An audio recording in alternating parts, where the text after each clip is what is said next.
Comics. Thanks to all our new subscribers. I saw that we had like 2 more and I was like, yay, it's happening. Thank you. You keep being bored, we'll keep filling in those gaps. Yeah. Alright, so it looks like tonight, as always, John Henry has more comics than I, so I think he should start off. And I only read half my comics. He got like a fat stack today, which I made a reference to Fat Stack on YouTube. There you go. So, what I didn't read is #1 of Sherlock Holmes from Dynamite. Awesome. Hooray. More I Love Trouble. I totally hyped the crap out of this book. Remember the pages smell good? The last one, yes. They totally smell excellent. So that's #2. Something for $1 from Boom called Deathmatch. I like #1s for $1.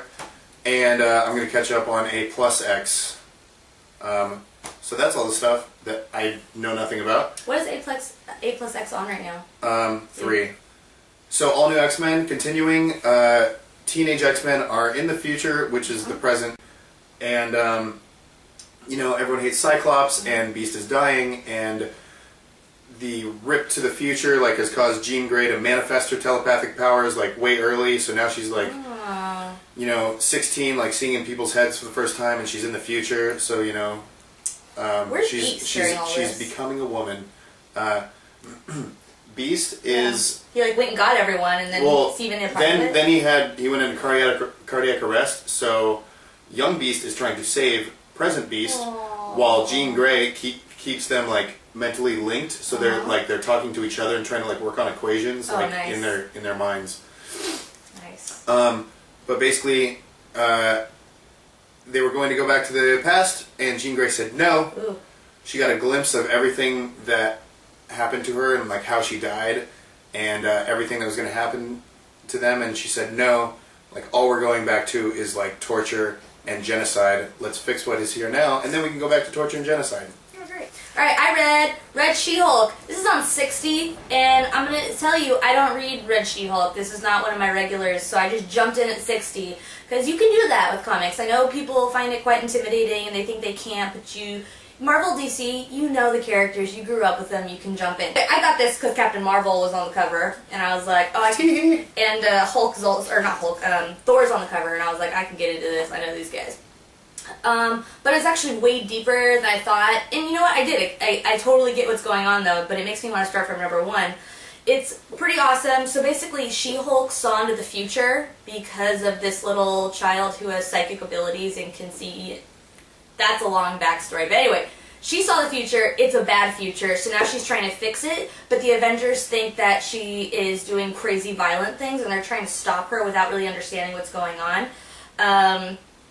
But I think she's going to complete her mission. I think that Bruce Banner is making all of these, like, kind of like mutants, kind of like new Hulks. Probably some gamma radiation experiments to make people stronger, and they're going to end up taking over the world, so She-Hulk's trying to stop it.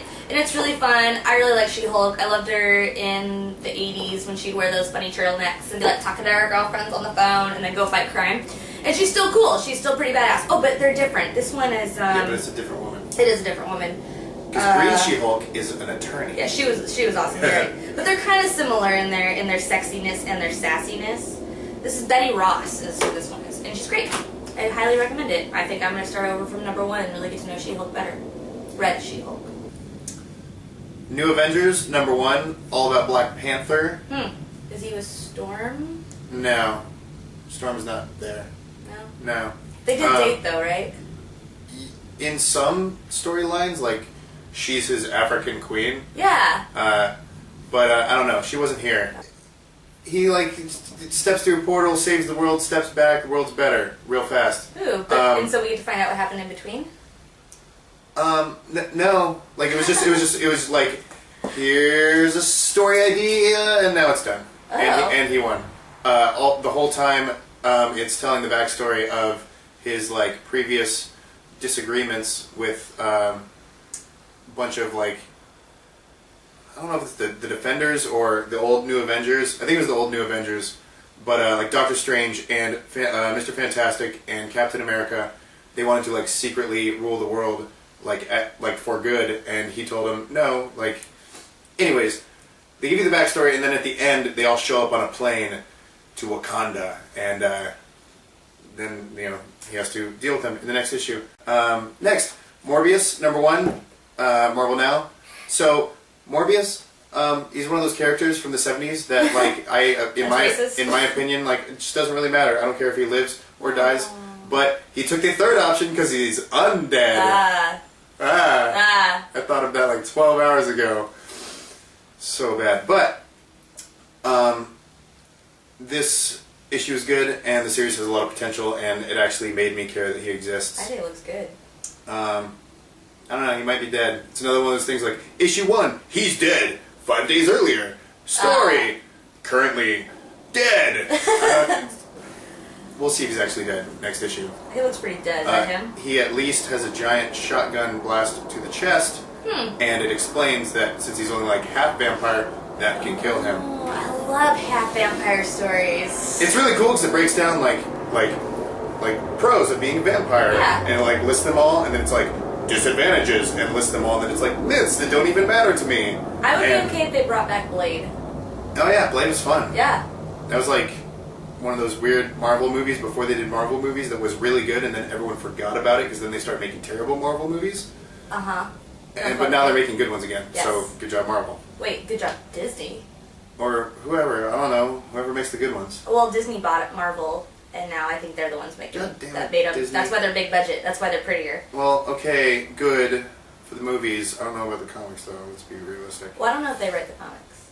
Good. Good. On it. But on a side note, do a good job with Star Wars. Please.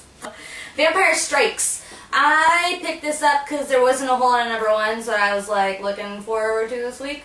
But I've read some Vampirella in the past, and it's usually good. The thing is, they're usually short stories. This one just says #1, so hopefully it's not like a 1 through 5. I hope that this is a longer story because I'm in the mood for something deeper with Vampirella because she's got a good past, and this storyline is it's gonna be intense. Okay, so God wants Vampirella's help, and these badass mob-looking angels come down. They're like, "Oh, the Lord Almighty needs you," and she's like, "What?" And it's like that's what this whole setup is. God wants her on the team, and I'm thinking like fight demons and stuff. So it's gonna be rad, and I hope this one goes on for a long time because I just know it's gonna be baller. But you know what? I just need to say something. I got this cover, as you will see, very sexy, like normal. There was another cover out there with it was cosplay. It was some real person as Vampirella. That shit's nasty. Only fucking cartoons can pull this off, in my opinion. Like, it wasn't working for her at all. I don't think I've seen a lot of cosplay Vampirella, and I just wish it didn't exist. She would have to look exactly like that. Like the tits are huge. Like one quarter Asian, perfect body, big fake tits. I still think it's creepy. I don't know why. I think she's sexy as a character, but not as a... I don't want her to be human. She's not human. Humans shouldn't dress up like her. Yeah, like Betty Rubble on 2D. Oh, but Betty Rubble in real life? So, Colder. This is issue #1. We're actually on #3, but I read them all today. Very cool. I saw this cover months ago, and I was like, that's the freaking coolest cover I've seen all year, so, right? She did say that. I did, and so I got that, but I just now read them all today. And, okay, so #3 of 5. This is 3 of 5. I'm really hoping that means they're going to put it into a volume and keep going, because I am loving this. So, the guy, literally, it keeps getting colder, literally. And it's all about, so he's kind of the good guy, I think.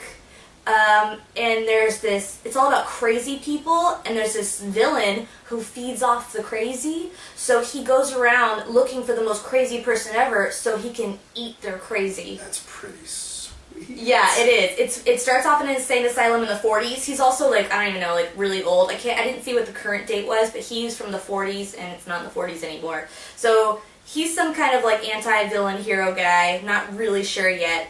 Because he keeps talking about being hungry, too, and I'm not really sure if he eats something like happiness. I don't know.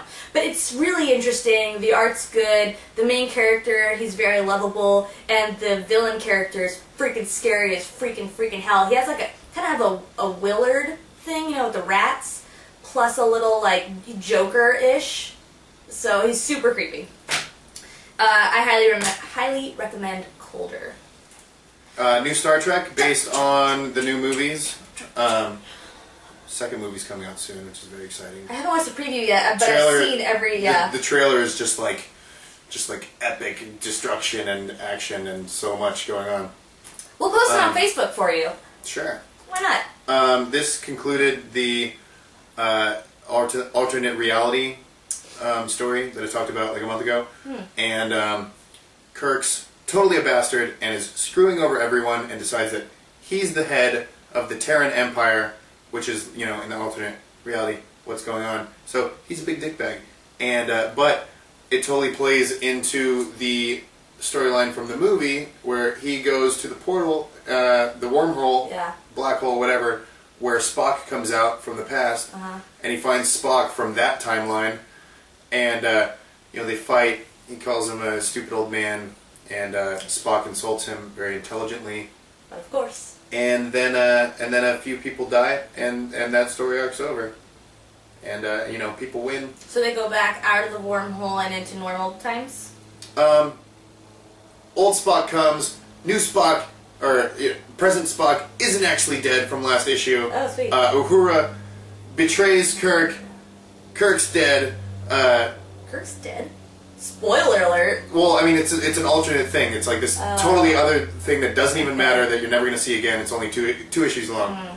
And so it's going to affect the next issue. So Bastard Kirk is dead, and this whole thing wraps up, and then it cuts back to where it was on the first page of the first issue.